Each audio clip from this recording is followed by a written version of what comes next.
Hi, everyone, and welcome to Chapter 4, where we will be discussing involvement, dating, pairing, and courtship.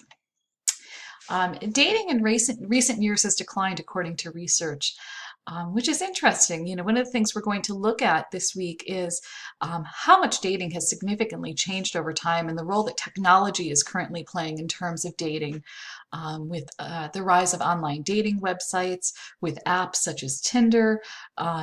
Bringing a lot more choices to folks, but many people are finding that dating feels like it's a job at this point. I have a lot of clients that tell me that dating feels like it's a full-time job and it's exhausting.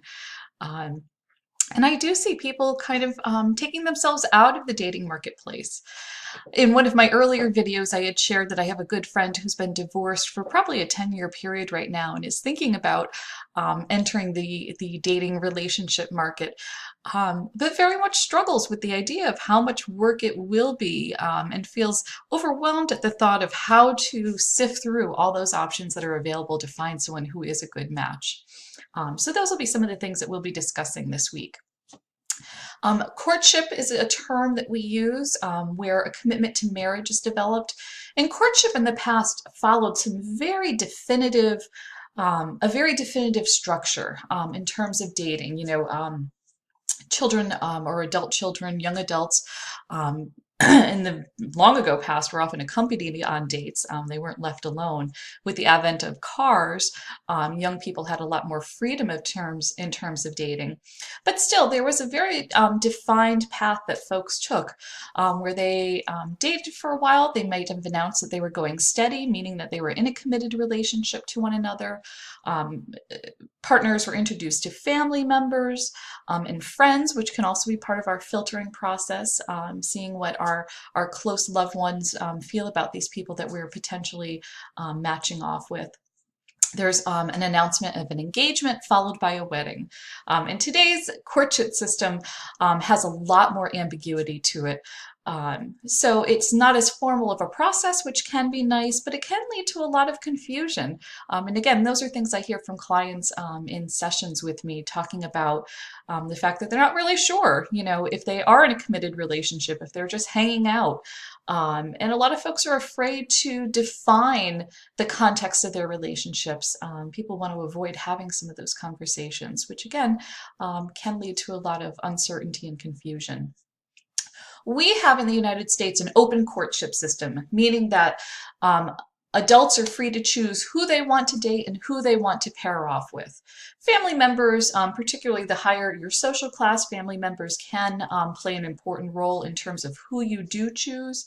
But overall, we have the freedom to choose our own mates, as compared to closed courtship systems, such as where marriages are still arranged. And this is still practiced in different countries.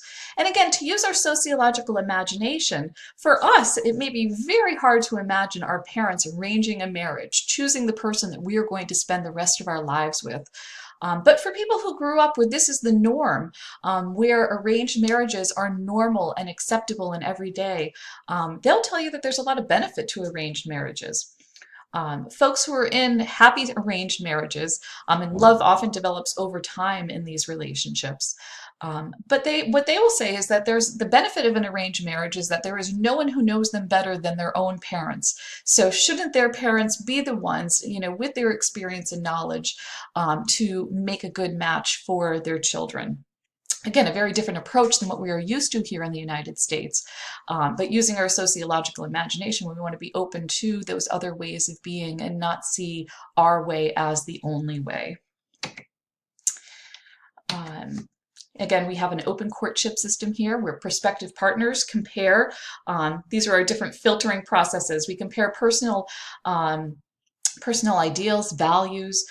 We look at the person in a social setting. We look at financial resources of eligible mates, and we try to bargain for the best match that we can possibly find. People may be looking for different things in terms of their relationships. There are folks that seek traditional partnerships. And when we say traditional partnerships, these are relationships where people follow those traditional gender roles, where maybe the man is out working, um, paying the bills for the family, supporting the family financially, and the woman would stay home to raise children and take care of the home. Um, many more folks, it seems nowadays, are looking for a more egalitarian partnership where both partners may work towards supporting the house financially, and share in those roles at home in terms of taking care of children, doing household chores, and things like that. And again, there is not a right or wrong here. Um, I have many students, students can sometimes get into debates around these issues, feeling that traditional partnerships are negative, bad things, and that we should look for equality within our relationships or within our partners in our relationships. Um, and what I say is that it is up to each individual to decide what is important in their lives. And once they match off with somebody, it is the responsibility of every couple to define the boundaries of their relationship. And for couples who want those traditional gender roles, there is absolutely nothing wrong with that. And there are some benefits to having traditional gender roles within a relationship in terms of predictability. This is my role, this is my partner's role. And there isn't a whole lot of variation from there. Although and many people also feel stifled in those traditional gender roles. So, it is up to you as an individual and you and your partner to decide what is going to be the best fit for you. What is an issue, though, is if you have one partner who is looking for those traditional gender roles within their relationship and another partner who's looking for a more egalitarian approach where both share equally in those household responsibilities. And that can lead to differences in values and potential problems within the relationship. But if both parties agree, whether you are looking for a traditional partnership or an egalitarian partnership, as long as there's agreement within the couple, that is what you want. The text talks about functions of dating. Functions of dating include recreation. Dating should be fun. Companionship, having somebody to share your life with. Intimacy and sex is an important part of dating. Although I will say for sex, there are folks who are identifying as asexual now, meaning that that sexual relationship isn't quite as important for them. Maybe companionship is more important. So I think that's important to point out. We are looking at mate selection, finding a potential mate often when we are dating. Socialization is part of dating, learning more about the people that you are choosing to date, whether it's the opposite gender or the same gender. Status achievement is part of our dating, to be able to say, when we have a partner, it feels very good, and it's having a partner means having another person who is almost validating your worth. And if that partner tends to have a high status, whether it's a high financial status, social class status, educational status, whatever that may be, that can also feel that you can get that sense of status achievement, that I have partnered with this person sees value in me, and, they are somebody who's, high up in their field or whatever it may be. So those are our functions of dating according to the text. The text also talks about this filtering process, and one of the homework assignments for this week is to create a dating filter, to look at your own criteria. If you are dating or if you were to date, maybe you already have a partner or maybe you're not interested in dating, but you want to put yourself into the mind frame of, if I did have to look for another partner, what kind of things would I be looking for? The text talks about propinquity, endogamy, and exogamy. Endogamy means when you are pairing off with people of the same social group, maybe from the same religious background, the same social class, or the same race. Exogamy means people outside of our family group.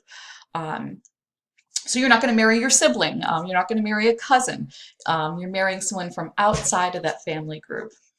Propinquity is kind of an interesting topic, and they're talking about geographic proximity, that you're going to date people who live close to you, which has been the norm for a lot of our relationships.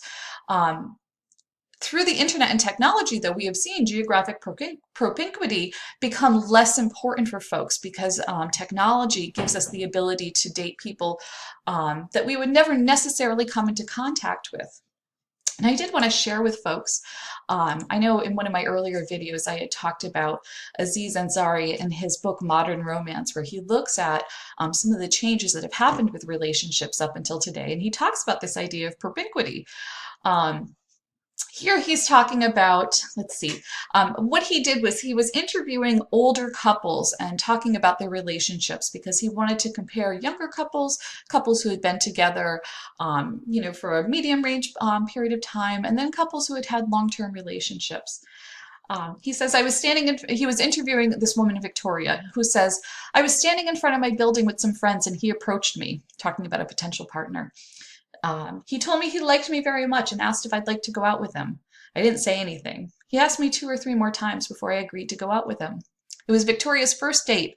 They went to a movie and had dinner at her mom's house after, and he soon became her boyfriend and after a year of dating, her husband. And Aziz found that this was a very common pattern amongst older couples, again, that traditional path of courtship. When Victoria first told me her story, it had aspects I expected to be common amongst the group. She married very young, her parents met her boyfriend almost immediately, and they shifted into marriage fairly quickly. I figured that the part about marrying someone who lived in her same building was kind of random. But then the next woman we spoke with, Sandra, 78, said she married a guy who lived just across the street. Stevie, 69, married a woman who lived down the hall. Jose, 75, married a woman who lived one street over. Alfredo married someone from across the street. It was remarkable. In total, 14 of the 36 seniors I spoke with had ended up marrying someone who lived within walking distance of their childhood home. Imagine that happening right now. We seem to meet people from such varied places. Imagine, your partner coming from right in your neighborhood. Much more common in the past, again, propinquity. You were more likely to pair off with someone who you lived close to compared to somebody who's farther away, although that has very much changed. Again, Aziz talks about this difference. I want to see if I can find that page. Of course, I'm not going to be able to find it now. Here's the page I was looking for.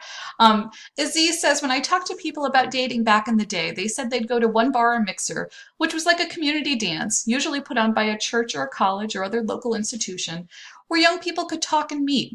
They'd stay there the whole night and have 1 or 2 drinks. That seems more pleasant than what I see out in bars today, which is usually a bunch of people staring at their phones trying to find someone or something more exciting than where they are. What about all our options? We can find the perfect person right now. The old folks actually saw all this choice as a disadvantage. They expressed sympathy and concern about their children's situation and gratitude that things had been simpler, far from perfect, although, when they were young. Something I have to say in defense of the young folks today is that there's just so many choices out there, one mom said. When I was growing up, there was a mixer and there was a bar, and that was about it. But now, my God, I would really hate to be single nowadays. Why do you think it's so bad for them? Azari asked. Think about all the options young people have now, all the doors that are there for them to open. The older folks weren't buying it. They understood that they had fewer options when they were growing up, but intriguingly, they didn't seem to regret having fewer choices. As one woman explained, you didn't think about the choices you had. When you found someone you liked, you jumped into a relationship. I don't think we thought, well, there are another 12 doors, or another 17 doors, or another 433 doors, she said. We saw a door we wanted, and so we took it. Now, look at my generation. We're in a hallway with millions of doors. That's a lot of doors. It's nice to have all those options. But a hallway with 1,000,000 doors, is that better or is it terrifying? In our discussion forum this week, we will be looking at issues around online dating and how technology has changed dating and what the advantages and disadvantages of that may be. So please make sure you complete the discussion forum this week and that you read the article associated with that. As always, email me if you have any questions or concerns. Thank you.